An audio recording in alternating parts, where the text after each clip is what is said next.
Welcome to my channel. आज हम लोग करेंगे स्ट्रक्चर, जिसमें हम पढ़ेंगे एस्ट्रेंज के बारे में। एस्ट्रेंज का मतलब होता है किसी चीज को दूर रखना। ठीक है, एस्ट्रेंज के साथ हम फ्रॉम प्रीपोजिशन का यूज करते हैं। इसका मतलब होता है कि जैसे आप किसी को रिश्तों से दूर कर देते हो, ठीक है, किसी इंसान को अपने से दूर कर देते हो, किसी से आप अलग हो गए हैं, तो हम उसके लिए यूज करते हैं एस्ट्रेंज फ्रॉम। या जो इंसान ऑलरेडी अलग हो चुका है उसके लिए हम लगाते हैं एस्ट्रेंज्ड। ठीक है, एग्जाम्पल देखिए, उसने अपने अलग हो चुके पति पर तंज कसा, यानी कि वो इंसान अलग हो चुका है, तो यहाँ पर हमने एस्ट्रेंज्ड हस्बैंड का यूज किया। ठीक है, हर एस्ट्रेंज हस्बैंड। और दूसरा एग्जांपल देखिए, उसके व्यवहार ने उसे उसके भाई से अलग कर दिया। ठीक है, तो यहाँ पर हमने एस्ट्रेंज के साथ फ्रॉम का यूज किया। तो यही हम डिफरेंस आज की वीडियो में पढ़ेंगे कि कहाँ पर हमें एस्ट्रेंज फ्रॉम लगाना है और कहाँ पर हमें एस्ट्रेंज के साथ वो पर्सन ऐड करना है। ठीक है, तो सबसे पहले देखिए, इस विवाद ने उसे अपने भाई से अलग कर दिया। सेंटेंस यहाँ पर हमारा है पास्ट का। ठीक है, तो द आर्ग्यूमेंट यानी कि विवाद, द आर्ग्यूमेंट एस्ट्रेंज्ड, तो ये पास्ट का है तो सेकंड फॉर्म लग जाएगी। ये वर्ब है, तो द आर्ग्यूमेंट एस्ट्रेंज्ड हिम, किसे अलग कर दिया, उसे अलग कर दिया। एस्ट्रेंज हिम किससे, फ्रॉम हिज ब्रदर। ठीक है, इस आर्ग्यूमेंट ने मुझे मेरी मम्मी से अलग कर दिया, तो आप लिख सकते हो the argument estranged me from my mother. Next देखिए, उसके व्यवहार ने उसे उसके भाई से अलग कर दिया, तो यहाँ पर देखिए उसका व्यवहार, his behaviour estranged him from his brother. ठीक है, या फिर आप इसको फ्यूचर में बना सकते हैं कि उसका व्यवहार उसे उसके भाई से अलग कर देगा, तो हम बोलेंगे हिज बिहेवियर विल एस्ट्रेंज, यानी कि his behaviour will estrange him from his brother, उससे अलग कर देगा। नेक्स्ट देखिए, उनके अपमानजनक व्यवहार ने उन्हें उसके परिवार से अलग कर दिया। ठीक है, तो हिज डिसऑनरेबल बिहेवियर, यानी कि अपमानजनक व्यवहार, किसी से बदतमीजी से बोलना, लाइक दिस। ठीक है, तो his dishonourable behaviour estranged him, अलग कर दिया उसे किससे, अपनी फैमिली से, फ्रॉम हिज फैमिली। ठीक है, तो यहाँ पर हमने देखा एस्ट्रेंज के साथ फ्रॉम का use.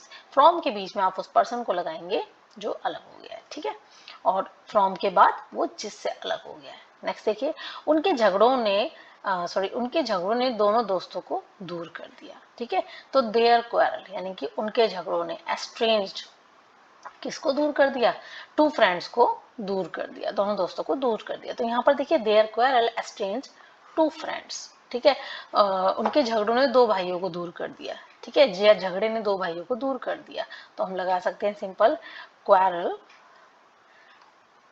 estranged two brothers, estranged the two brothers। ठीक है, तो झगड़े ने अलग कर दिया दो भाइयों को, इस टाइप से भी हम सेंटेंस बना सकते हैं। अब नेक्स्ट देखिए, किसी को अपने माता पिता से अलग होते देखना दुखद है। ठीक है, अपने माता पिता से अलग होना, यानी कि वो अलग हो चुका है, ऐसा देखना वो क्या होता है, दुखद होता है। तो इट इज सैड, यानी कि दुख की बात है। क्या दुख की बात है, टू सी। ठीक है, देखना किसको, समवन, किसी को। एस्ट्रेंज्ड, अलग हुआ किससे, फ्रॉम देयर पेरेंट्स। ठीक है, तो ये दुख की बात है, किसी को देखना। ठीक है, यहाँ पर किसी के लिए समवन आ जाएगा, तो इट इज सैड टू सी, देखना किसी को अलग हुआ अपने परिवार से। उसने अपने अलग हो चुके पति पर तंग कसा, यानी कि उसका पति अलग हो चुका है। ठीक है, तो शी टैटल्ड, टैटल का मतलब होता है किसी पर तंग कसना। ठीक है, किसी को ताने देना, जली घटी बातें सुनाना।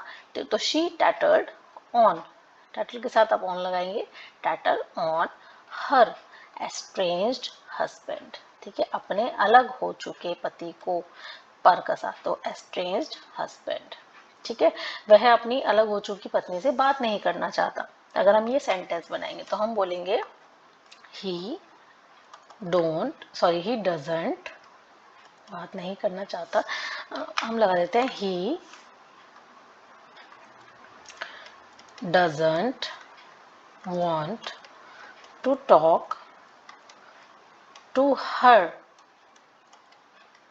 Estranged wife.